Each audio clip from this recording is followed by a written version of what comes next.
नमस्कार. Doctor speak अंतर्गत आरोग्य संपदा या कार्यक्रमामध्ये आपणा सर्वांचं मनपूर्वक स्वागत. प्रेक्षक हो, आपल्या सर्वांनाच असं वाटत असतं की शेवटपर्यंत आपण निरोगी असावं, सुदृढ असावं आणि आरोग्य संपन्न असावं. पण काही वेळेला आपल्याला काही आजार होतात, रोग होतात आणि त्यातल्या त्यात जर कॅन्सरसारखा म्हणजे कर्करोगासारखा गंभीर आजार झालेला असेल तर मात्र माणसाचं मन हे कमकुवत होतं आणि शरीर तर आधीच खचलेलं असतं. कॅन्सर हे नाव जरी नुसतं ऐकलं तरी आपल्या छातीमध्ये धडकी भरते, भीती वाटायला लागते. पण प्रेक्षक हो, गेल्या काही वर्षात चित्र हळूहळू बदलताना दिसतंय. कारण या विषयामध्ये बरंच नवीन संशोधन होतंय. याशिवाय अत्याधुनिक तंत्रज्ञानाचा वापर सुद्धा उपचारांसाठी केला जातोय आणि म्हणूनच कॅन्सरमधून बऱ्या होणाऱ्या रुग्णांची ही संख्या किंवा प्रमाण हे वाढताना आपल्याला दिसतंय. तरी सुद्धा या रोगाबद्दल आपल्या मनामध्ये अनेक शंका असतात, प्रश्न असतात, अनेक गैरसमज सुद्धा असतात. या गैरसमजांचं निराकरण करण्यासाठीच आजच्या आरोग्य संपदा या कार्यक्रमाचं आपण आयोजन केलंय आणि त्यासाठी आपण तज्ञ डॉक्टरांना आपल्या स्टुडिओमध्ये आमंत्रित केलेलं आहे, ज्यांचं नाव आहे डॉक्टर सरफराज पठाण. नमस्कार डॉक्टर, या कार्यक्रमामध्ये आपलं मनपूर्वक स्वागत. नमस्कार मॅडम. डॉक्टर सरफराज पठाण हे ससून रुग्णालयामध्ये सहयोगी प्राध्यापक म्हणून कार्यरत आहेत, सर्जरी डिपार्टमेंट अर्थात शल्यचिकित्सा शास्त्र विभागामध्ये, आणि कॅन्सर तज्ज्ञ म्हणून ते ख्यातकीर्त आहेत.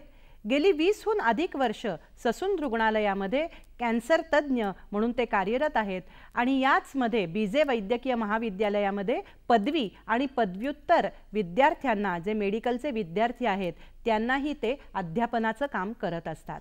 आज आपण त्यांच्याकडनं जाणून घेणार आहोत कर्करोग अर्थात कॅन्सर या रोगाविषयी आणि प्रामुख्याने तोंडाचा कॅन्सर याविषयी. डॉक्टर, कॅन्सर म्हणलं की आपल्या मनामध्ये पहिली भीती उत्पन्न होते. तर कॅन्सर म्हणजे नेमकं काय, तो होतो म्हणजे नेमकं काय होतं, किंवा शरीरामध्ये नेमका असा कोणता बदल घडून येतो? कॅन्सरचा आजार जर आपण पाहिलं की कॅन्सर म्हणजे काय, तर आपलं शरीर जे आहे ते असंख्य पेशीपासून बनलेलं असतं. त्याच्यामध्ये वेगवेगळ्या अवयवांच्या वेगळ्या वेगळ्या पेशीज असतात, ज्यांना आपण सेल्स असं म्हणतो. तर त्या ज्या सेल्स आहेत त्यांची अमर्याद वाढ होणे, म्हणजे कुठल्याही शरीराचा आपला जो भाग आहे त्याची वाढ ही नेहमी होतच असते. म्हणजे आपण आपल्या केसांच्या पासून तर पायांच्या नखापर्यंत जर पाहिलं तर त्यांची झीज ही होत असते. त्यामुळे त्यांची अपेक्षित वाढ पण होते आणि त्यांच्यामध्ये त्याच्यातून ते डिजनरेशन आपण ज्याला म्हणतो तेही होतं. तर ही जी प्रोसेस आहे त्या प्रोसेसमध्ये काही कारणास्तव जर बदल झाला आणि त्या प्रोसेसमध्ये जर अनियंत्रित वाढ झाली, म्हणजे शरीरातल्या कुठल्याही पेशींची अनियंत्रित वाढ होणे, ह्याला आपण कॅन्सर म्हणतो. सर्वसामान्यांच्या भाषेमध्ये आपण त्याला गाठीचा आजारही म्हणतो. गाठीचा आजार म्हणजे की जिथे अनियंत्रित वाढ झाल्यामुळे गाठ तयार झालेली आहे, म्हणून कॅन्सरला आपण बोली भाषेमध्ये गाठींचा आजार म्हणतो. किंवा दुसऱ्या याच्यामध्ये जर आपण पाहिलं तर ब्लड कॅन्सर जो आहे की त्याच्यामध्ये कुठल्याही प्रकारची गाठ नसते, परंतु तरी त्याला आपण ब्लड कॅन्सर म्हणतो. तर त्याचा अर्थ असा आहे की ज्या ब्लड तयार करणाऱ्या पेशी आहेत त्यांची जी वाढ असते ती कुठेतरी अप्रमाणात होते आणि त्यामुळे तो कॅन्सर म्हणतो. तर शरीरामधल्या पेशींची अनियंत्रित वाढ होणे ह्याला आपण कॅन्सर असे म्हणतो. म्हणजे नॉर्मल पद्धतीने त्याची वाढ ही अपेक्षित आहे, नैसर्गिकच आहे, पण अनियंत्रित होणं हे कुठेतरी ॲबनॉर्मल आहे. बरोबर. पण मग या कॅन्सरचे काही प्रकार पडतात का, म्हणजे शरीराला होणाऱ्या अवयवांच्या नुसार किंवा कदाचित त्याच्या तीव्रतेनुसार, आपण जर स्टेज 1 स्टेज 2 असं म्हणतो? कॅन्सरचे जर आपण प्रकार पाहिले तर कॅन्सर हा कुठल्या भागामध्ये होतो किंवा कुठल्या अवयवामध्ये होतो ह्यानुसार त्याचे आपण वेगवेगळ्या प्रकारे आपण त्याची विभागणी करतो. आणि जो काही आपण रिसर्च स्टडी करतो त्याच्यामध्ये आपल्याला असं लक्षात येतं की जर आपण प्रामुख्याने भारतामध्ये किंवा महाराष्ट्रामध्ये जर आपण कॅन्सरचा स्टडी केला तर त्याच्यामध्ये असं आढळतं की पाश्चिमात्य देशांमध्ये आढळणाऱ्या आजारांपेक्षा आपल्याकडे हे पुरुषांमध्ये तोंडाचा कर्करोग हा प्रकर्षाने जाणवतो आणि स्त्रियांमध्ये गर्भाशयाचा आणि ब्रेस्ट कॅन्सर हा आपल्याकडे प्रकर्षाने जाणवतो. तर कॅन्सर हा कुठल्या पेशींमध्ये किंवा कुठल्या अवयवामध्ये निर्माण झालेला आहे त्यानुसार त्याची थोडीशी विभागणी केली जाते. जसं की तो तोंडामध्ये किंवा तोंडाच्या आसपासच्या एरियामध्ये जर आढळला तर त्याला आपण तोंडाचा कॅन्सर म्हणतो. तो छातीमध्ये जर आढळला तर त्याला आपण स्त्रियांमध्ये ब्रेस्ट कॅन्सर असं म्हणतो. तर तो कुठल्या ठिकाणी आढळलेला आहे त्यानुसार आपण त्याची विभागणी करतो. आणि कॅन्सरची जर लक्षणांबद्दल जर आपण विचार केला तर कुठल्याही गोष्टीची ज्यावेळेस अनियंत्रित वाढ होते त्यावेळेस तो जो काही इंद्रिय असते किंवा तो जो काही अवयव असतो त्याचे जे काही हालचाली असतात किंवा त्याचं जे कार्य करण्याची क्षमता असते ती कुठेतरी कमी जास्त झालेली असते. आणि ती कमी जास्त झाल्यामुळे जे आपल्याला लक्षणं दिसतात त्यांना आपण कॅन्सरची लक्षणं म्हणतो. बरोबर. म्हणजे हे बदल हळूहळू त्या रुग्णाला सुद्धा जाणवत असतील आपल्या शरीरामध्ये असे होत आहेत की त्याची हालचाल त्या अवयवाची कमी होते, आपल्याला ती जाणवते. आता उदाहरणार्थ जर आपण पाहिलं की जर आपण पोटाचा कॅन्सर किंवा आतड्याचा कॅन्सर असं जर आपण धरलं तर त्याच्यामध्ये काय होतं की सुरुवातीला काही आपल्या ज्या रोजच्या हालचाली असतात किंवा जे रोजचं आपण ज्याला बावेल हॅबिट्स असं म्हणतो, चयापचयाच्या ज्या क्रिया असतात त्या चेंज होतात आणि ते कधी कधी ते रुग्णाला लक्षात येतं परंतु रुग्ण त्याच्याकडे दुर्लक्ष करतो. आणि असं असल्यामुळे असं होतं की आपल्याला त्या गोष्टी लक्षात येत नाहीत. बरोबर. त्याचप्रमाणे आपण तोंडाचा कॅन्सरचा जर विचार केला तर त्या ठिकाणी आपल्याला वेगळी लक्षणं जाणवतात. बरोबर आहे. त्यामुळे कॅन्सरची लक्षणं जी आहेत ती तो कॅन्सर हा कुठल्या अवयवामध्ये झालेला आहे यानुसार त्याच्यामध्ये ठरलं जातं. बरोबर. अगदी महत्वाची माहिती तुम्ही डॉक्टर सांगताय. पण असं एक अनुभवायला आलंय किंवा आपण वाचतो, बातम्या वाचतो, आपल्या आजूबाजूला बघतो की सध्याच्या काळामध्ये म्हणजे आधुनिक काळामध्ये याचं प्रमाण थोडंसं वाढलेलं वाटतं. कारण काही पिढ्यांपूर्वीपर्यंत कॅन्सरचं एवढं प्रमाण आहे किंवा एवढी त्यांची संख्या आहे असं आपल्याला दिसत नव्हतं. आजकाल जिथे तिथे आपण कॅन्सरचे पेशंट आहेत हे ऐकतो. मग आत्ताच काय याचं प्रमाण वाढलंय? याच्यामध्ये मॅडम जर आपण पूर्वीपासूनचा जर विचार केला तर दोन गोष्टी आहेत की आपण असं म्हणतो की आपली आधुनिक जीवनशैली झालेली आहे. त्यामुळे आधुनिक जीवनशैलीचे जे काही आपल्याला परिणाम म्हणा किंवा जे काही दुष्परिणाम आहेत ते आपल्याला ह्या कॅन्सरच्या ह्याच्यामधून दिसले जातात. बरोबर. आणि तसं आणि अजून एक त्याचं कारण असं आहे की पूर्वी ह्या रोगाचं निदान करण्याला आपल्याला काही कमी प्रमाणामध्ये ह्या गोष्टींचं निदान होत होतं. पूर्वीच्या ज्या काही टेस्ट होत्या किंवा ज्या तपासण्या होत्या त्या तेवढ्या प्रमाणामध्ये आपल्याला अवेलेबल होत नसत. आता ते आपल्याला अवेलेबल झाल्यामुळं त्याचं टेस्ट करण्याचं प्रमाण वाढलेलं आहे आणि त्यामुळे ते कॅन्सरचं प्रमाण आपल्याला हल्ली वाढलेलं दिसतं. बरोबर. त्या डिटेक्ट सुद्धा पटकन होतात, डायग्नोसही पटकन डिटेक्ट लवकर होतात. पण त्यामुळे या तंत्रज्ञानाच्या उपचारामुळे आपल्याला त्याला लवकर सामना करता येतो असंही होतं. कारण कॅन्सरमध्ये जर आपण उपचारामध्ये जर आपण तो पार्ट आपण पुढच्या ह्याच्यामध्ये पाहूच. पण प्रामुख्याने काय आहे की कॅन्सरमध्ये अर्ली डायग्नोसिस आपण त्याला म्हणतो, म्हणजे लवकर त्याचं निदान करणं आणि लवकरात लवकर त्याचा उपचार करणं हे कॅन्सर ट्रीटमेंटचे आपण थोडक्यात म्हणू की हे एक की नोट आहे की तुम्ही त्याचं अर्ली डायग्नोसिस करा आणि त्याच्यावर अर्ली उपचार करा. तर अर्ली डायग्नोसिस होण्यासाठी या गोष्टी आपल्याला फायद्याच्या आहेत. बरोबर बरोबर. डॉक्टर, तुम्ही मगाशी बोलता बोलता सांगितलं की आजच्या काळामध्ये जी जीवनशैली बदलली आहे त्यामुळेही कॅन्सर होण्याचं प्रमाण वाढतं. तर मला आता एक विचारायचं आहे की जनरल कॅन्सर म्हटलं तर हा होण्यामागची आणखी कोणकोणती कारणं आहेत? काही ठोस म्हणजे आपल्या प्रेक्षकांना आपल्याला ती सांगता येतील की काही ठोस कारणं, प्रामुख्याने दिसणारी कारणं कोणती? प्रामुख्याने जर आपण पाहिलं की एक तर कॅन्सर हा अनुवंशिक आजार काही प्रमाणामध्ये आढळतो. परंतु अनुवंशिकता जर सोडली तर त्याला जी काही इतरही कारणं आहेत, म्हणजे आपल्याकडे जर आपण पाहिलं की व्यसनाधीनता, म्हणजे आपण तोंडाचा कॅन्सरचा जर विचार केला तर आपल्याकडे काय आहे की तंबाखूचं सेवन केलं जातं, आपल्याकडे मिश्रीचं सेवन केलं जातं, आपल्याकडे दारूचं सेवन करण्याचं प्रमाण जास्त वाढलेलं आहे. आणि आपण जे म्हटलं की आपली जीवनशैली बदलत आहे, तर आपण त्याचा जर विचार केला तर आपण एक मागच्या 25 वर्षापूर्वी जर विचार केला, अगदी साधं उदाहरण द्यायचं झालं तर 25 वर्षापूर्वी आपल्याकडे दळणवळणाची साधनं किंवा कनेक्टिव्हिटीची साधनं फार काही प्रमाणामध्ये उपलब्ध नव्हती. परंतु आज आपल्याकडे मोबाईल आहे, सोशल मीडिया आहे, या सर्व गोष्टी आहेत. पण ह्या सर्व गोष्टी जशा आपल्याला मुबलक प्रमाणामध्ये अवेलेबल झालेल्या आहेत त्याच प्रमाणामध्ये जर आपण मागच्या 25-50 वर्षापूर्वीचा विचार केला तर आपल्या वडिलांची म्हणा किंवा आपल्या आजोबांची म्हणा जी काम करण्याची जी शक्ती होती ती कुठेतरी आपण म्हणजे गॅजेटच्या ह्याला आपण काहीतरी आहारी गेलेलो आहोत आणि त्याच्यामुळे आपली जी रोजची एक्झर्शन करण्याची ताकद होती ती कुठेतरी थोड्याफार प्रमाणात कमी पडते. म्हणजे शरीराला जी व्यायामाची गरज आहे पूर्वी ती रोजच्या दैनंदिन कामकाजामध्ये पूर्ण होत होती. बरोबर. आता आपल्याकडे काय की आधुनिक जीवनशैली आपण ज्याला म्हणतो त्याचा आपण अवलंब केल्यामुळे काय झालं की आपल्याला गोष्टी सहज उपलब्ध होतात. म्हणजे अगदी छोटं उदाहरण द्यायचं असेल तर पूर्वी आपल्याला कुठे जायचं असेल तर आपण बसने जायचो, सायकलीवर जायचो, तर फिजिकल एक्झर्शन ज्याला म्हणतो आपण ते आपलं होत होतं. आता तसं जाण्याची गरज पडत नाही. तुम्हाला त्या गोष्टी अवेलेबल ऑनलाईन पण होतात. तुम्ही ऑर्डर केली तर तुम्ही ते घरी मागवू शकता.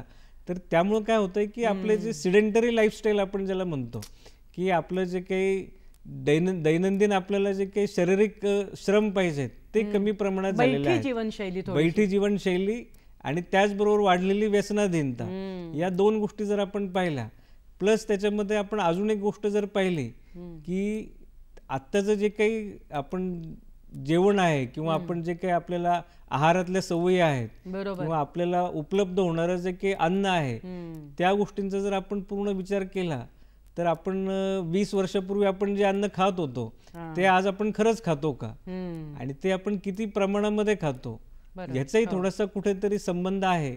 आणि ह्या 2-3 गोष्टींमुळे थोडंसं आपल्याला कॅन्सरचं जे प्रमाण आहे ते वाढलेलं दिसतं. बरोबर.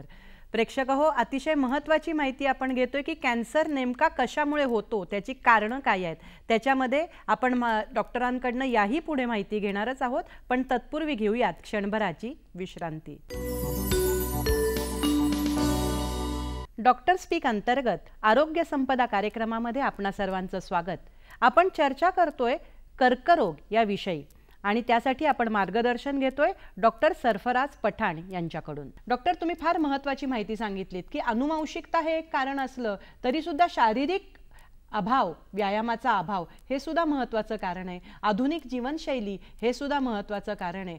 हे तुम्ही जेव्हा सांगितलं तेव्हा लक्षात आलं की आपणच कदाचित आपण ओढवून घेतलेले काही प्रकारचे आजार असू शकतात आणि कॅन्सरमध्ये ही कारणं आपण सांगितलीत. पण आता मगाशी मी उल्लेख केला त्याप्रमाणे हे आपण जनरल कॅन्सरबद्दल बोललो, पण विशेषत्वाने प्रामुख्याने तोंडाचा कर्करोग याबद्दल बोलण्यासाठी म्हणजे तोंडाचा कर्करोग नेमका होण्याची कारणं काय? तोंडाचा कर्करोग ह्याच्यामध्ये 4-5 अवयवांचा प्रामुख्याने त्याच्यामध्ये समावेश होतो. तोंडाचा जर आपण ॲनाटॉमी म्हणजे आपण संरचना जर पाहिली तर त्याची सुरुवात ही आपल्या ओठांपासून होते. तर आपल्या घशातला जो सुरुवातीचा भाग असतो हा संपूर्ण भाग हा तोंडाच्या कॅन्सरमध्ये गणला जातो.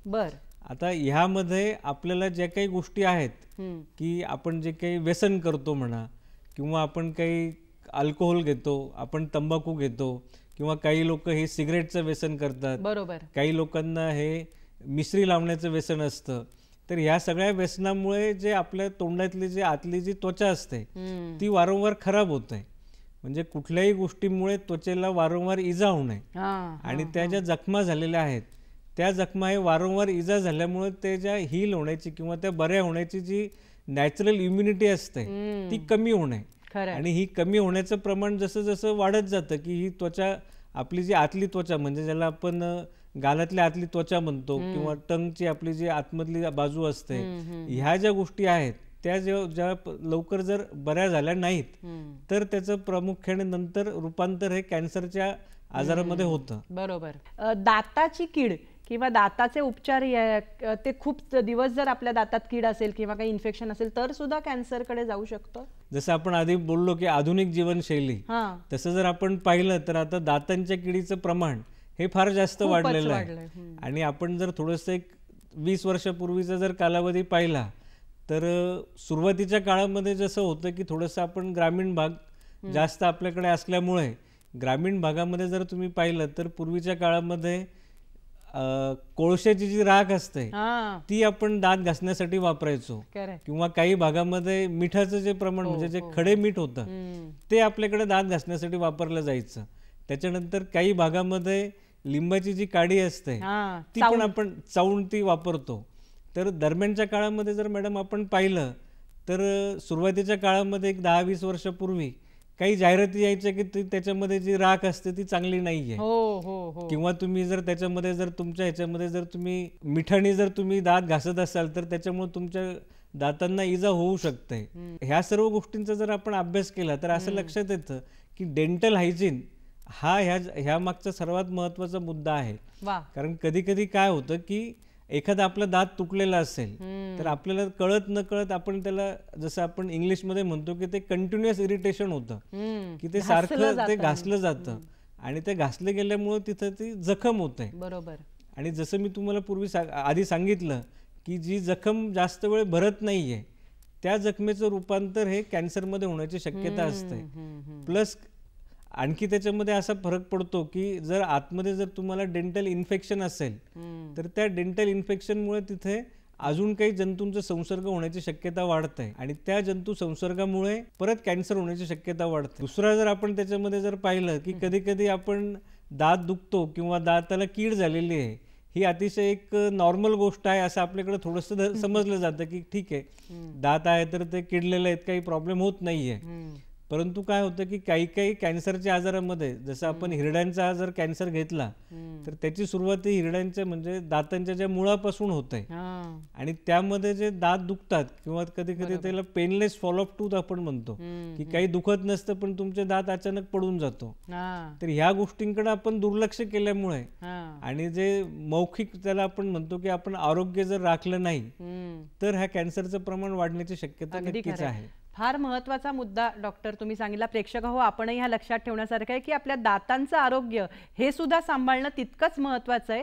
जसं व्यसनांपासून दूर राहणं महत्त्वाचं आहे तसंच मुखाचा कर्करोग, तोंडाचा कर्करोग होऊ नये म्हणून दातांचं आरोग्य टिकवणं हे महत्त्वाचं आहे. पण डॉक्टर, तरुणांमध्ये हा तोंडाचा कर्करोग होण्याचं प्रमाण सध्या वाढताना दिसतंय, मग त्याला पण व्यसनाधीनता हेच कारण आहे का?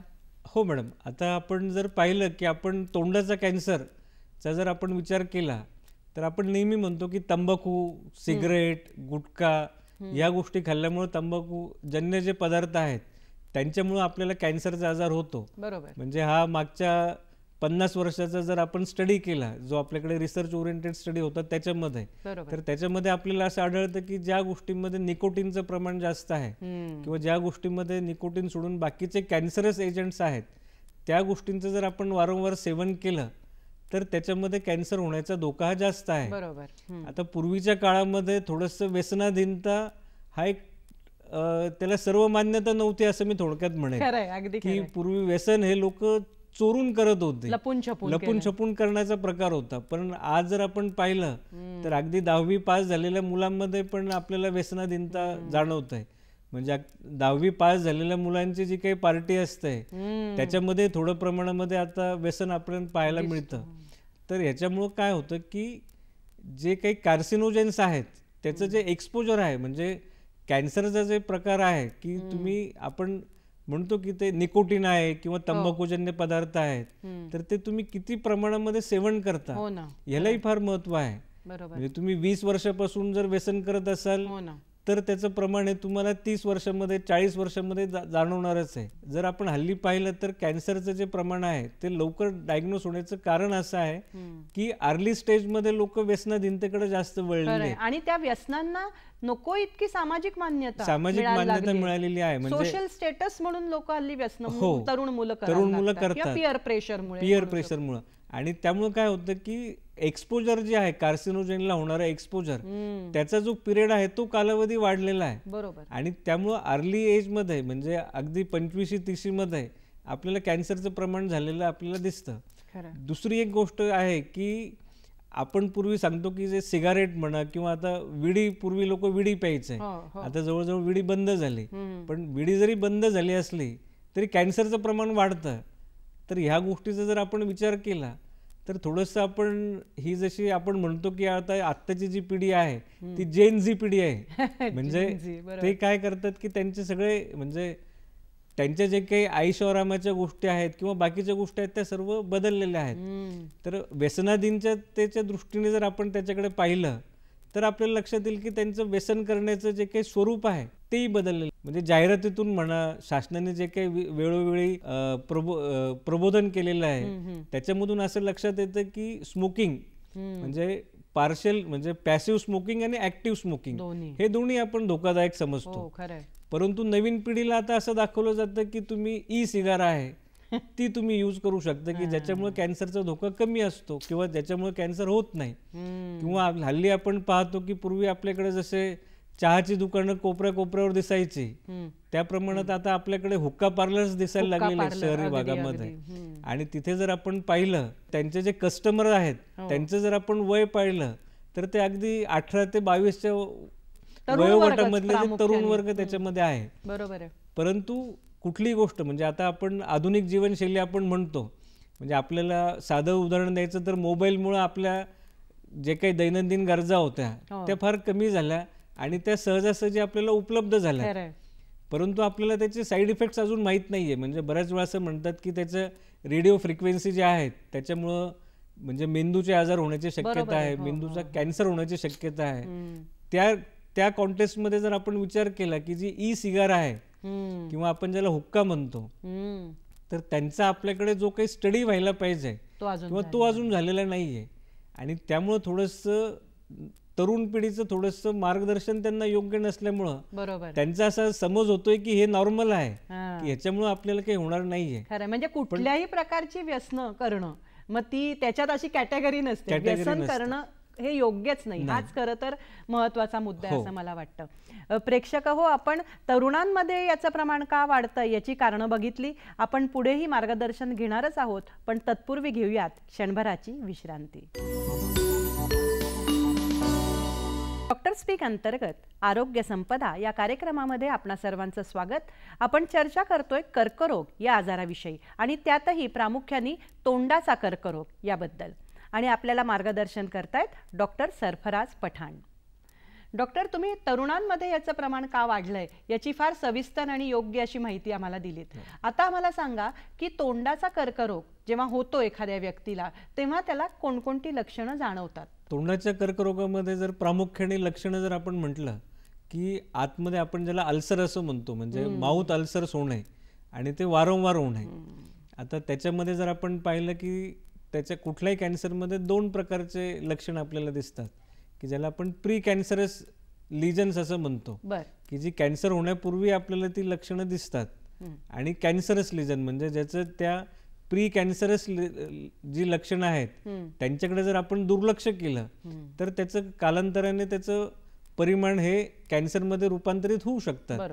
तर आपल्या तोंडामध्ये कुठलीही जखम असेल की जी वारंवार होते परंतु ती बरी होत नाहीये, आपण त्याच्यावर काही उपचार करतो, काही घरगुती उपचारही केले जातात किंवा कधी आपण आपल्या जवळच्या डॉक्टरांकडे दाखवतो आणि त्यांनी केलेल्या उपचारानंतरही ते बरा होत नाहीये. तर अशी बरी न होणारी तोंडातली कुठलीही जखम असेल तर त्याच्यामध्ये आपण कॅन्सर आहे असं आपण गृहीत धरून, म्हणजे ती थोडी धोक्याची घंटा आहे असं आपण म्हणायला काही हरकत नाही. हा झाला एक म्हणजे काही जखम असण्याचा प्रकार. दुसरा की आपल्या आवाजामध्ये जर आपल्याला काही बदल जाणवायला लागला तर आपण असं म्हणू शकतो की त्याला आपण घशाचा कॅन्सरची सुरुवात झालेली आहे. तर ते आपल्याला थोडंसं त्याच्याकडे जाणीवपूर्वक लक्ष द्यावं लागेल. किंवा कधी कधी असं होतं की आपल्या लक्षात येतं की आपण एकाच नाकपुडी वाटे श्वास घेतोय किंवा आपला श्वास थोडासा कोंडल्यासारखा होतोय, तर त्यामध्ये प्री कॅन्सरस म्हणजे ज्याला आपण नेझल पॉलिप्स म्हणतो ती वाढण्याची शक्यता असते. आणि त्याच्याकडे जर आपण दुर्लक्ष केलं तर कालांतराने त्याच्यामध्ये कॅन्सर होण्याची शक्यता असते. तर ह्या ज्या गोष्टी आहेत म्हणजे कुठलीही आपल्याला शरीराला जी लक्षणं जाणवत आहेत त्याच्याकडे दुर्लक्ष न करणे हाच खरं तर त्या कॅन्सरला प्रतिकार करण्याचा एक उपचार आहे. अगदी महत्त्वाचं आहे. तुम्ही जसं मगाशी डॉक्टर म्हणालात की अर्ली डायग्नोसिस हे फार महत्त्वाचं आहे कॅन्सर सारख्या आजारामध्ये, आणि रुग्णांनी स्वयं तपासणी करत राहिली पाहिजे असंच खरं तर यातनं म्हणण्यासारखं आहे की आपल्या शरीरात जे छोटे छोटे बदल होत आहेत त्याच्याकडे न दुर्लक्ष करता डॉक्टरांचा सल्ला लवकरात लवकर घेतला तर आपल्याला पुढचे जे संभाव्य धोके आहेत ते मला असं वाटतं टाळता येतात. बरोबर. पण मग आता तुम्ही जसं म्हटलात की अल्सर वारंवार होणं किंवा आपण म्हणतो की तोंड येणं किंवा तुम्ही जे म्हणतात की आवाज बसतो, तर हे तर नॉर्मल म्हणजे काही वेळेला साध्या समस्या पण असतात अशा. तर त्या समस्या आणि कॅन्सर मधले लक्षणं याच्यात कसा फरक सामान्य माणसांनी करायचा? कारण तुम्ही जसं म्हटलं की ही वारंवार होणाऱ्या समस्या आहेत, म्हणजे आपण साधारण माउथ अल्सरचं जर उदाहरण घेतलं तर ते आपण असं म्हणतो की नाही रात्री 4 दिवस फार जागरण झालं किंवा मी फार कामामध्ये होतो किंवा थोडासा स्ट्रेस झाला तर त्याला आपण आपल्या वैद्यकीय भाषेमध्ये स्ट्रेस अल्सर्स असं म्हणतो. परंतु साधारणतः आपण त्याचा जर उपचार केला तर हे पूर्ण बरे होणारे आजार आहेत.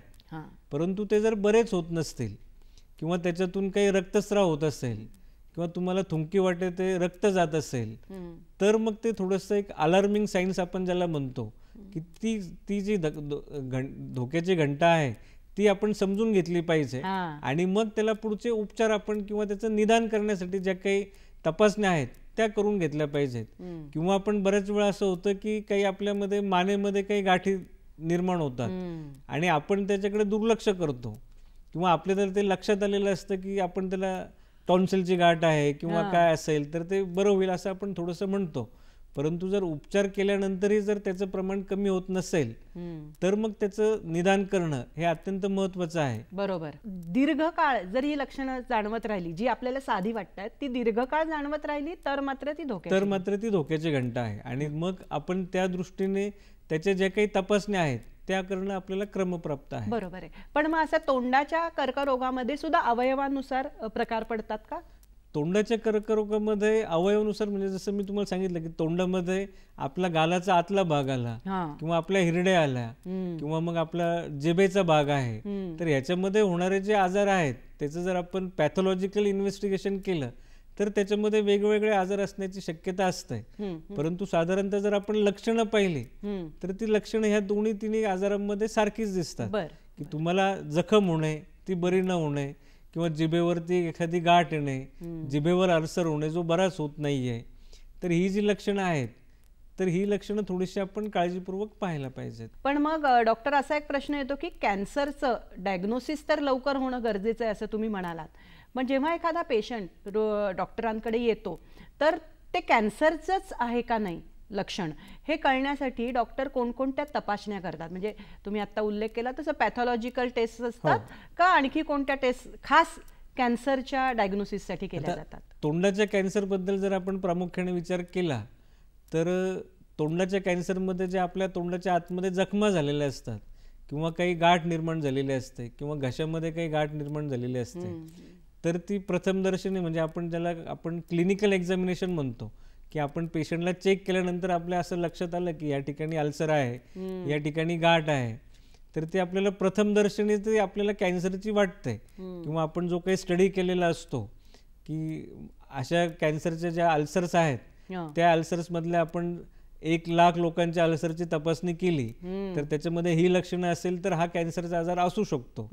परंतु दुर्दैवाने म्हणा किंवा सुदैवाने म्हणा आपल्याकडे जोपर्यंत आपण ती टेस्ट करून पाहत नाही की त्याचं योग्य निदान जोपर्यंत होत नाही तोपर्यंत आपल्याकडे थोडंसं साधारणतः असा समज आहे की किती टक्के कॅन्सर झालेला आहे किंवा तो किती टक्के पसरलेला आहे. तर मला इथं प्रकर्षाने सांगावंसं वाटतं की जोपर्यंत आपण कुठल्याही गाठीचा तुकडा जोपर्यंत आपण काढत नाही आणि तो तुकडा जोपर्यंत आपण लॅबोरेटरीमधून चेक करून घेऊ शकत नाही तोपर्यंत आपण त्याचं जे योग्य निदान आहे ते करू शकत नाही की ही गाठ साधी आहे का ही गाठ कॅन्सरची आहे. त्यामुळे तोंडाच्या कॅन्सरमध्ये जर आपण प्रामुख्याने विचार केला तर कुठलाही अल्सर जे आहे त्याचा नेहमी तुकडा काढला जातो आणि तो आपण चेक करतो आणि त्याच्यामध्ये तो कॅन्सरचं प्रमाण आहे का नाही आहे ते आपल्याला चेक केल्यानंतर त्यामध्ये आपल्या निदर्शनास येतं आणि मग आपण त्या पेशंटला लेबल करू शकतो की ह्याला तोंडाचा कॅन्सर झालेला आहे.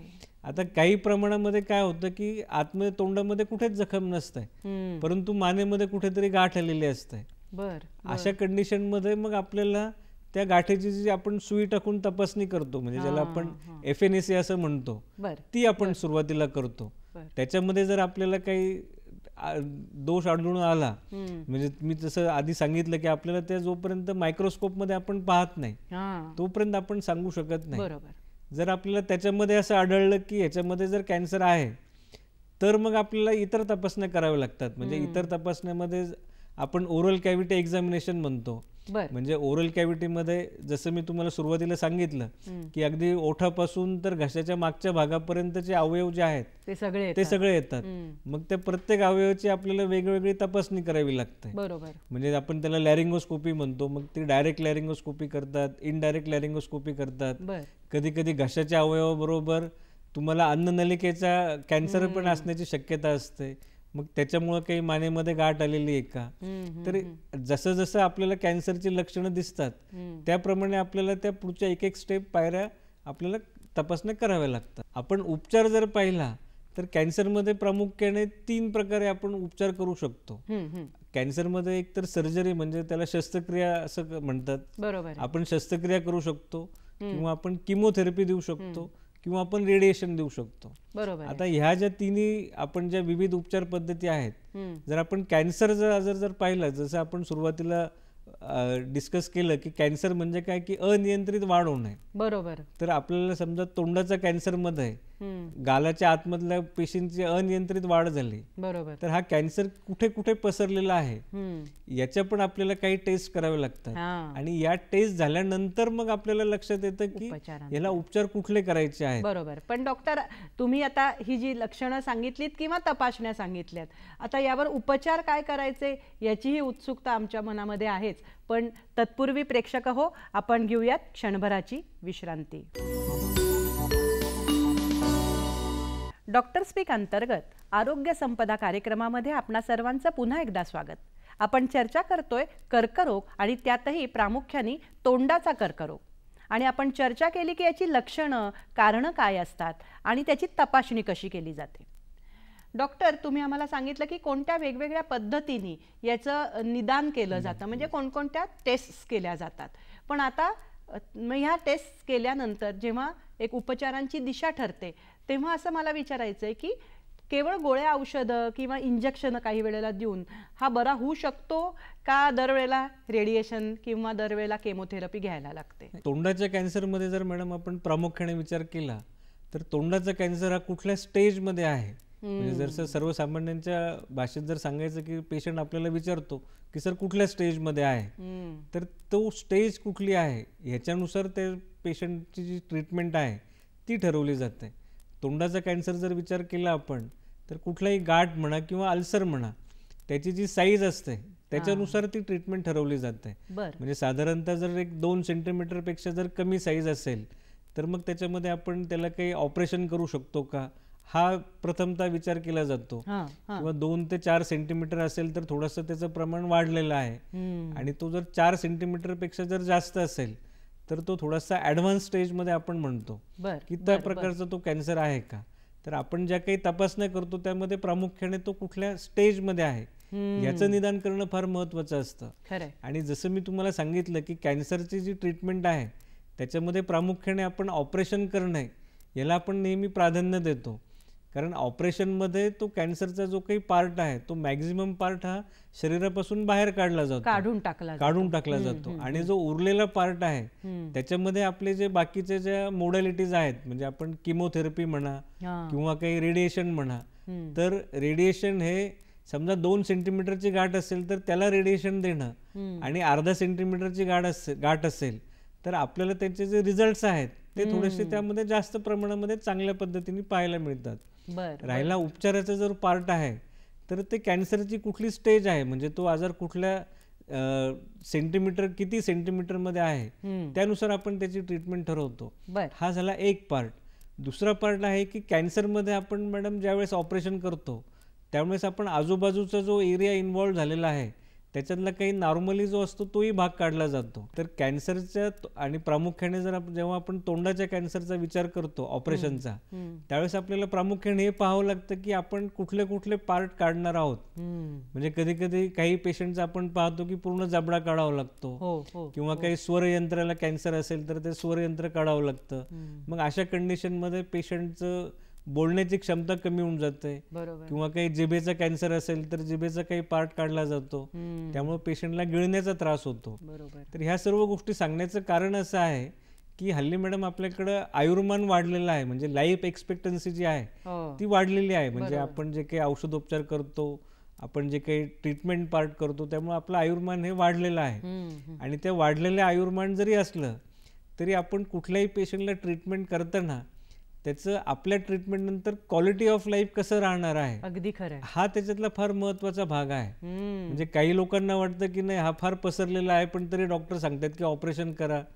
काही ठिकाणी ते पेशंटला वाटतं की 2 सेंटीमीटरचीच गाठ आहे पण डॉक्टर ऑपरेशन करायला तयार नाहीयेत, कारण ती गाठ कुठल्या ठिकाणी आहे. या सगळ्या बाबी तुम्हाला लक्षात घ्यायला लागतात, पेशंटचं वय काय किंवा ह्या सर्व गोष्टी आपण लक्षात घेऊनच त्याची पुढची ट्रीटमेंट करू शकतो. म्हणजे जसं मी तुम्हाला सांगितलं की आता स्वरयंत्र जे असतं आपलं त्याच्यामधल्या जर काही गाठी असतील तर ती गाठ अगदी 1 सेंटीमीटरची जरी असली तरी आपण ते स्वरयंत्र काढू शकत नाही. बरोबर, म्हणजे ते स्वरयंत्र काढल्यानंतर जो पेशंटला त्रास होणार आहे आयुष्यभरासाठी, हो, त्याचा विचार करता त्या स्वरयंत्राला काही आपण रेडिएशन देऊ शकतो का, किंवा काही त्याला नवीन टेक्नॉलॉजी प्रमाणे लेझर थेरपीने काही ट्रीटमेंट करू शकतो का.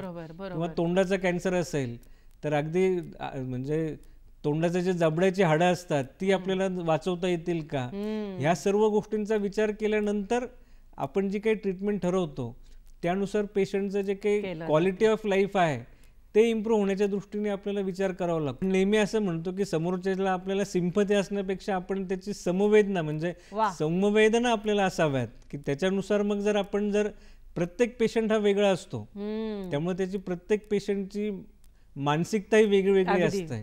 जर आपण त्या दृष्टीने जर आपण त्याला ट्रीटमेंट केली, त्याच्या वेदना जर त्याच्या ट्रीटिंग डॉक्टरनी समजून घेतल्या तर कदाचित आपल्याला मिळणारे रिझल्ट हे फार चांगले असतात. आता आपण आपल्या मूळ प्रश्नाकडे जर आलो की आपण किती पद्धतीने त्याच्यामध्ये उपचार करू शकतो, तर मॅडम साधारणतः जर ढोबळ मनाने आपण विचार केला तर तोंडाचा कॅन्सर आपण 3 प्रकारे त्याची आपण उपचार करू शकतो. एक आहे त्याच्यामध्ये जसं मी आता सांगितलं की आपण ऑपरेशन करू शकतो, शस्त्रक्रिया हा एक भाग झाला. दुसरा भाग असा झाला की आपण त्यांना काही किमोथेरपीची औषधं देऊ शकतो, किंवा तिसरा भाग जो आहे की रेडिएशन देऊ शकतो. आता काही प्रमाणामध्ये जे काही आपल्याकडे रिसर्च होतात त्याच्यामध्ये त्याचं असं म्हणतात की ते किमोथेरपी आणि रेडिएशन, किमोथेरपी आणि सर्जरी हे आपण एकत्रही करू शकतो. म्हणजे त्याला आपण डाऊन स्टेजिंग म्हणतो. जसं मी तुम्हाला सांगितलं की काही आजाराच्या गाठी जास्त मोठ्या असतील, तोंडातला अल्सर मोठा असेल तर मग आपण त्याला किमोथेरपी देऊन काही डाऊन स्टेज करता येतं का. म्हणजे परत तोच प्रश्न आला की आपण त्याचं क्वालिटी ऑफ लाईफ कसं इम्प्रूव्ह करू शकतो. की जर 4 सेंटीमीटरची गाठ काढायची असेल तर तुम्हाला जास्त मोठ्या प्रमाणातला भाग काढावा लागतो, तर त्याचं किमोथेरपीने काही डाऊन स्टेज करता येतं का. तर ते डाऊन स्टेज झालं तर आपलं जे रिसेक्शन असतं किंवा जो भाग शरीरातला काढला जातो त्याचं प्रमाण जर कमी झालं तर त्याचं प्रामुख्याने पेशंटला जे काही नंतर होणारे त्रास आहेत ते कमी होतात. पण डॉक्टर याच्यातनं एक छोटासा उपप्रश्न असा येतो की एकदा तुम्ही ट्रीटमेंट दिलीत किंवा केमो दिलीत, रेडिएशन किंवा शस्त्रक्रिया, तर हा आजार परत ऑकर होण्याचं, परत उद्भवण्याचे चान्सेस किती असतात, आणि ते प्रत्येक केसमध्ये ते उद्भवतोच का परत, का काहीच केसेसमध्ये उद्भवतो? नाही, कॅन्सर हा प्रत्येक केसमध्ये परत उद्भवतोच असं नाहीये. परंतु जर कॅन्सरची जर आपण मूळ संरचना जर पाहिली की ज्या सेल्स आहेत त्याच्यामध्ये ज्या चेंजेस होतात आणि त्याची जी अनियंत्रित वाढ होते त्याला काही प्रमाणामध्ये इथे अनुवंशिकताही कारणीभूत असते.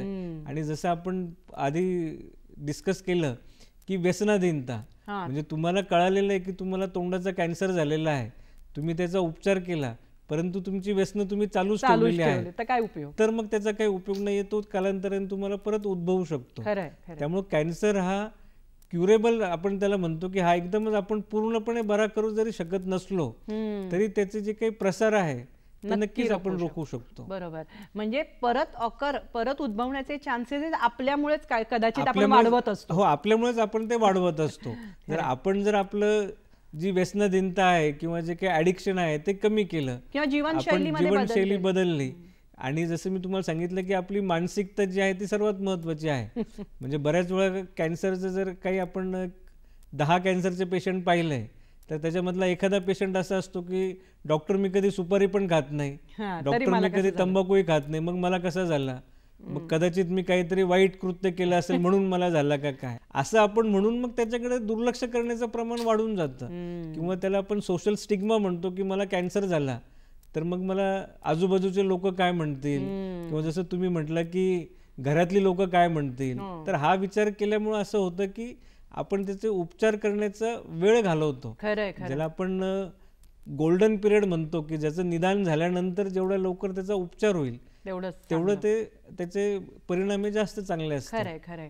म्हणजे आपण पॉझिटिव्ह राहणं, आशावादी राहणं आणि उपचारांना चांगला प्रतिसाद देणं हे रुग्णांनी पण लक्षात ठेवलं पाहिजे. पण मग असा जसं मी मगाशी म्हटलं की आता तोंडाचा कर्करोग आहे आणि जर लाळ आहे, थुंकी आहे, खोकला आहे, शिंक आहे, या गोष्टी संसर्गाने पसरू शकतात, तर तोंडाचा कर्करोग या सगळ्या माध्यमातून पसरू शकतो का, किंवा त्याचा प्रसार लाळ, थुंकी किंवा शिंकेतनं होऊ शकतो? आपण म्हणतो की आपल्याकडे थोडंसं एज्युकेशनची लेवल वाढलेली आहे. म्हणजे पूर्वीच्या प्रमाणामध्ये जर आपण विचार केला तर आपलं थोडंसं एज्युकेशन वाढलेलं आहे, परंतु ह्या ज्या गोष्टी आहेत त्या अजूनही एज्युकेटेड माणसामध्ये आपल्याला पाहायला मिळतात. म्हणजे कदाचित हा गैरसमजही, आणि हा फार मोठा म्हणजे गैरसमज आहे की तोंडाचा कॅन्सरचा जर आपण विचार केला तर त्याच्यामध्ये की तो तोंडाचा कॅन्सर हा लाळेतून पसरत नाही किंवा काही थुंकी वाटे पण तो पसरत नाही, कारण जर कॅन्सरचं जे मूळ आहे ते त्या पेशीमध्ये आहे, तो काही संसर्गजन्य आजार नाही आहे. त्यामुळे कुठलाही कॅन्सरचा पेशंट असेल तर त्यांनी सुद्धा काही काळजी करण्याचं कारण नाही आहे. आणि विशेषतः कॅन्सरच्या रुग्णांची जी काळजी करणारी लोक आहेत, म्हणजे जी त्याची सेवा शुश्रूषा करतात, त्यांनी घाबरण्याचं कारण नाहीये. कारण कॅन्सर हा संसर्गजन्य आजार नसून तो त्या व्यक्तीमध्ये झालेल्या शारीरिक बदलामुळे होणारा आजार आहे. खरंय. तर तो असा हा संसर्गजन्य नाहीये. फार महत्त्वाचं आहे. प्रेक्षकांनी पण ही गोष्ट लक्षात ठेवण्यासारखी आहे की कॅन्सर, प्रामुख्याने तोंडाचा कॅन्सर हा सुद्धा संसर्गजन्य नसतो. आपली लाळ, थुंकी किंवा यातनं त्याचा संसर्ग आपल्या आजूबाजूच्या लोकांना अजिबात होत नाही. ही महत्त्वाची माहिती डॉक्टरांनी आपल्याला दिली. आपण अशीच माहिती पुढेही घेणार आहोत, पण तत्पूर्वी घेऊयात क्षणभराची विश्रांती.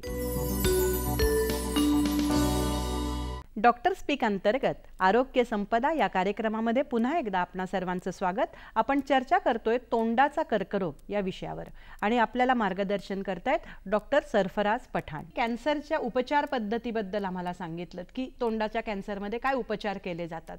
पण आता एक विचारायचं आहे की ग्रामीण शहरी भागामध्ये किंवा स्त्री आणि पुरुष यांच्यामध्ये हे प्रमाण वेगवेगळं दिसतं का? तर त्याबद्दल काय सांगतात, आकडेवारी काय सांगते? तोंडाच्या कर्करोगाचा जर आपण प्रामुख्याने विचार केला तर तोंडाच्या कर्करोगाचं प्रमाण जे आहे ते पुरुषांमध्ये जास्त प्रमाणामध्ये दिसतं. कारण आणि त्या गोष्टीचाही जर आपण अभ्यास केला तर व्यसनाधीनता हे त्याच्यामध्ये प्रामुख्याने कारण आहे. की व्यसनाधीनता ही पुरुषांमध्ये जास्त असल्यामुळे तोंडाच्या कॅन्सरचं प्रमाण हे पुरुषांमध्ये जास्त आहे. परंतु हल्लीच्या काळामध्ये जशा स्त्रिया शिक्षणामध्ये पुढे गेलेल्या आहेत तसं त्या प्रत्येक क्षेत्रामध्येच पुढे गेलेल्या आहेत. आणि थोडंसं व्यसनाधीनता ही स्त्रियांमध्ये हल्लीच्या काळामध्ये आपण पाहतो. त्यामुळे हल्लीच्या काळामध्ये स्त्रियांमध्ये तोंडाचं कॅन्सर होण्याचं प्रमाण हे थोडंसं वाढत आहे. परंतु जो काही स्टडी झालेला आहे त्याच्यामध्ये तोंडाचं कॅन्सरचं प्रमाण हे पुरुषांमध्ये जास्त प्रमाणामध्ये आढळतं. तसंच जर आपण शहरी आणि ग्रामीण भागामधला जर अभ्यास पाहिला तर थोडंसं शहरी भागामध्ये आपण पुन्हा तेच की लाईफस्टाईल थोडंसं चेंज झालेलं आहे. आपली जी शारीरिक कष्ट करण्याची क्षमता आहे ती थोडीशी कमी झालेली आहे. आणि आहाराच्या ज्या काही आपल्या सवयी आहेत त्या थोड्याशा शहरी भागामध्ये आपल्याला फार मोठ्या प्रमाणामध्ये बदललेल्या आढळतात. आणि दुसऱ्या गोष्टींचा जर विचार केला तर जे एक्सटर्नल फॅक्टर्स आपण ज्याला म्हणतो की जे आपल्या हातामध्ये नाही आहेत, की समजा आता पोल्युशन आहे तर आपण शहरी भागामध्ये आपल्याला जास्त पोल्युशनचा तोंड द्यावं लागतं. ते ग्रामीण भागामध्ये थोडंसं त्या प्रमाणामध्ये कमी आहे. तर थोडंसं अजूनही कॅन्सरचं प्रमाण आपल्याला ग्रामीण भागामध्ये कमी प्रमाणात दिसतं. परंतु त्याच्यामध्येही असं आहे की ग्रामीण भागामध्ये अगदी तेवढं डिटेक्शन होतं का? कारण शहरी भागामध्ये शिकलेला जो माणूस आहे तो थोडंसं चौकस बुद्धिमत्ता असल्यामुळं ते तपासण्या लवकर केल्या जातात, डॉक्टर त्याला अवेलेबल पण होतात. त्यामुळे ह्या सर्व गोष्टींचा विचार केला तर थोडंसं ग्रामीण भागामध्ये कॅन्सरचं प्रमाण आपण अजूनही कमी आहेत असं म्हणतो. परंतु तिथे ते जर डिटेक्शन केलं तर मग आपल्याला त्याच्यातली खरी आकडेवारी आपल्याला बाहेर मिळू शकते. खरंय. म्हणजे पुरुषांमध्ये व्यसनाचं प्रमाण जास्त असल्याने पुरुषांमध्ये आपल्याला तो जास्त दिसतो आणि शहरी भागातही तो जास्त दिसतो. पण आता मग याच्यावर एक हे सगळं चर्चा करताना माझ्या मनामध्ये एक नेहमी असा प्रश्न आला की रोग होऊच नयेत, कॅन्सर सारख्या रोगाच्या वाटेवर आपण जाऊच नये, यासाठी एक सामान्य माणूस म्हणून आपण असे काही उपाय करू शकतो का, किंवा अशी काही काळजी स्वतः घेऊ शकतो का जेणेकरून या मार्गावर जायच्या आधीच आपण स्वतःला रोखू शकू? तोंडाच्या कॅन्सरचा जर विचार केला किंवा आपण कुठलाही कॅन्सर हा इन जनरल आजाराचा जर विचार आपण केला तर आपण आपलं राहणीमान थोडंसं बदललं पाहिजे. आहारामध्ये आपण आपलं चांगला आहार ठेवलं पाहिजे. आणि सर्वात महत्त्वाचं जे आहे की आपली मानसिकता आपण ही पॉझिटिव्हली ठेवली पाहिजे. कधी कधी काय होतं की आपण एखाद्या गोष्टीचा तोच विचार केल्यासारखा तर त्या शरीरामध्ये पण आपल्या त्या प्रमाणामध्ये बदल होतात. तर आपली मानसिकता चांगली ठेवणं आणि कुठलाही आजार झाला, तोंडाच्या कॅन्सरबद्दल जर आपण बोलायचं म्हटलं तर जसं मी पूर्वी सांगितलं की जसं प्री कॅन्सरस लिजन म्हणजे ज्याला आपण म्हणतो की त्याच्यामध्ये सबम्युकोस फायब्रोसिस नावाचा एक आजार आहे की जो कॅन्सरचा आजार नाही आहे. त्याच्यामध्ये फक्त आपल्या तोंडाच्या आतल्या भागामध्ये पांढरे चट्टे आपल्याला दिसतात, बरोबर, परंतु आपण त्याच्याकडे दुर्लक्ष करतो. तर अशा गोष्टींकडे दुर्लक्ष न करता त्याचं अर्ली डायग्नोसिस करून घेणं, म्हणजे बऱ्याच वेळा काय होतं की आपण डायग्नोसिस न केल्यामुळे कॅन्सर वाढत जातो. त्यामुळे हा जर वेळीच रोखायचा असेल तर त्याचं अर्ली डायग्नोसिस करणं हे फार महत्त्वाचं आहे. खरंय खरंय, अगदी महत्त्वाचं आहे. पण डॉक्टर, आता मगाशी तुम्ही बोलता बोलता सांगितलं की उपचाराची दिशा ठरवताना तुम्हाला एक माणूस म्हणून विचार करायला लागतो, आणि इतकी वर्ष या क्षेत्रात काम करत असताना असे काही वैशिष्ट्यपूर्ण अनुभवही तुमच्या गाठीशी असतील की जे या क्षेत्रामध्ये असतील किंवा त्यातनं ते बरे झाले आणि त्यांना एक नवीन जीवन मिळालं, तर अशा पद्धतीचे काही अनुभव आमच्याशी तुम्ही शेअर करू शकता का? अनुभव म्हणजे आता आमच्याकडे कॅन्सरचे बरेच पेशंट येतात, आम्ही बऱ्याच लोकांची ट्रीटमेंटही करतो. आणि जसं मी तुम्हाला सांगितलं की आपल्याला काही ठिकाणी क्वालिटी ऑफ लाईफ हे पेशंटचं काय आहे, म्हणजे ऑपरेशन करण्यापूर्वी आता काही पेशंट तर त्यांच्या ज्या गाठी असतात किंवा तोंडातले जे अल्सर झालेले असतात ते एवढ्या मोठ्या प्रमाणात झालेले असतात की त्यांना ते तोंड सुद्धा उघडता येत नाही किंवा त्यांना बोलताही येत नाही. अशा कंडिशनमध्ये आपण त्यांना काय ट्रीटमेंट करायची हा नेहमी प्रश्न असतो. तर कधी कधी आता आमच्याकडे एक पेशंट होता की ज्याचं कॅन्सरचं प्रमाण थोडंसं जास्त वाढलेलं होतं, परंतु त्या पेशंटची मानसिकता ही फार चांगली होती की नाही डॉक्टर तुम्ही करा, तुम्ही जर केलं तर ते आजार आमचा बरा होईल. तर आम्ही तो थोडासा ऍडव्हान्स आजार होता तरी आम्ही त्याला ऑपरेशनचा सल्ला आधी दिला आणि तो त्याच्यातूनही बराही झाला म्हणजे त्याचं जे वाढण्याचं प्रमाण होतं ते थोडंसं कमी झालं, परंतु त्याची क्वालिटी ऑफ लाईफ जी आहे की ऑपरेशन नंतरची त्याची जी स्थिती होती ती थोडीशी जास्त चांगली झाली. आणि अशा कंडिशनमध्ये पेशंटची मानसिकताही चांगली होते आणि मग आपण त्याला जे किमोथेरपी देणार आहोत किंवा रेडिएशन देणार आहोत त्याला त्याची जी काही शरीराची साथ आहे ती जास्त चांगल्या प्रमाणामध्ये मिळते आणि मग त्याच्यातून तो बरा होण्याचे चान्सेस वाढतात. वा वा, खूपच हे म्हणजे आपण आपली सकारात्मक मानसिकता कशी ठेवली पाहिजे हेच तुम्ही या अनुभवातून आपल्याला दिसतं. डॉक्टर, एक छोटा प्रश्न मनात येतो की या सगळ्या ट्रीटमेंटमध्ये कॅन्सरच्या किंवा तोंडाच्या काही सरकारी योजनांचा आपल्याला फायदा होऊ शकतो का, किंवा जे गरीब आहेत रुग्ण त्यांना अशा प्रकारची ऑपरेशन्स किंवा एवढी महागाची उपचार जर परवडत नसतील तर काही गोष्टी आपल्याला उपलब्ध होऊ शकतात का? जसं मॅडम मी तुम्हाला सांगितलं की कॅन्सर जर आपल्याला रोखायचं असेल किंवा कॅन्सरशी आपल्याला लढा द्यायचा असेल तर आपल्याला प्रामुख्याने एक 2-3 गोष्टी त्याच्यामध्ये आपल्याला पाहायला पाहिजेत. पहिली गोष्ट म्हणजे आपली मानसिकता ही आपण थोडीशी पॉझिटिव्हली ठेवली पाहिजे, ही एक गोष्ट झाली.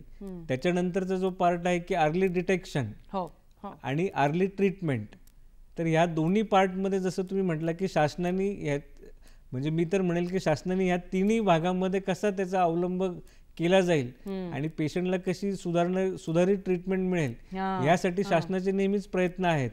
म्हणजे सध्या शासनाने जे 7 मिशन्स आहेत म्हणजे हाती घेतलेले आहेत, म्हणजे आमच्या आरोग्य खात्यामार्फत आणि वैद्यकीय शिक्षणामार्फत जे काही 7 मिशन्स हाती घेतलेले आहेत त्याच्यामध्ये ओरल कॅन्सरचाही समावेश आहे आणि ब्रेस्ट कॅन्सरचाही समावेश आहे. त्याच्यामध्ये आपण प्रामुख्याने त्याचं अर्ली डिटेक्शन करणं याच्यावर भर देतो. आणि जसं तुम्ही प्रश्नाचा दुसरा भाग जर आपण पाहिला की हा फार खर्चिक भाग आहे, तर शासनाच्या बऱ्याचशा महाविद्यालयामध्ये याची ट्रीटमेंट जी आहे ती फ्री ऑफ कॉस्ट केली जाते. बरोबर. प्लस आपल्याकडे महात्मा ज्योतिराव फुले म्हणून जी आरोग्य योजना आहे त्या योजनेमध्येही बऱ्याच ठिकाणी या कॅन्सरचे उपचार जे आहेत ते फ्रीमध्ये केले जातात. त्यामुळे शासन स्तरावर याच्यामध्ये बरेच प्रयत्न शासनाच्या मार्फतही केले जातात आणि शासनाच्या मार्फत जे केलेले प्रयत्न आहेत त्याला पेशंटनी म्हणा किंवा सर्वसामान्यांनी तेवढाच प्रतिसाद जर दिला बरोबर तर हा कॅन्सरचा जो काही महाभयंकर आजार आहे तो आपण कुठेतरी आटोक्यात आणू शकतो. आणि आपण त्या दृष्टीने प्रयत्न करतोय आणि आपण तो आटोक्यात आणू असा मला विश्वास आहे. वा वा वा. डॉक्टर, तुम्ही मगासपासून आम्हाला कॅन्सर आणि प्रामुख्याने तोंडाचा कॅन्सर याबद्दल अत्यंत सविस्तर, शास्त्रीय आणि साध्या सोप्या शब्दात माहिती दिलीत.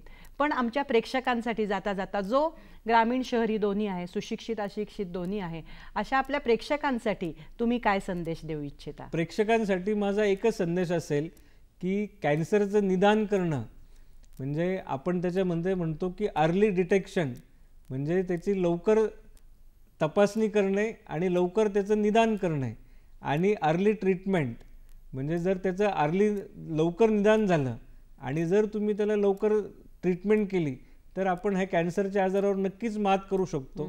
आणि त्याचबरोबर जर आपण आपला जी मानसिकता आहे ती जर पॉझिटिव्हली ठेवली, म्हणजे पॉझिटिव्ह मानसिकता, लवकर निदान आणि लवकर ट्रीटमेंट या त्रिसूत्रीचा जर आपण अवलंब केला तर आपण कुठल्याही कॅन्सरला पराभूत करू शकतो. प्रेक्षक हो, आपण नेहमी बघतो की आपल्या सर्वांनाच निरोगी आणि सुदृढ आयुष्य जगायचं आहे आरोग्यम धनसंपदा असंच आपण म्हणतो. आरोग्य हीच आपलं धन आहे, हीच आपली संपत्ती आहे आणि ती जर टिकवायची असेल तर आपल्याला precaution is better than cure, म्हणजे उपचारांपेक्षा आधीच काही प्रतिबंधात्मक उपाय किंवा काळजी घेता आली तर ती घेणं खरंच आपल्या नेहमीच हातात असतं. आपली निरोगी जीवनशैली, व्यसनांपासून दूर राहणं हे तर तितकंच महत्त्वाचं आहे. आणि डॉक्टरांनी सांगितलं की मुखाच्या कर्करोगासाठी, तोंडाच्या कर्करोगासाठी आपलं मौखिक आरोग्य हे सुद्धा जपणं हे तितकंच महत्त्वाचं आहे.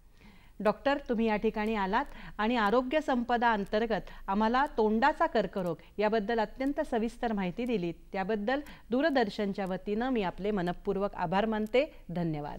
धन्यवाद.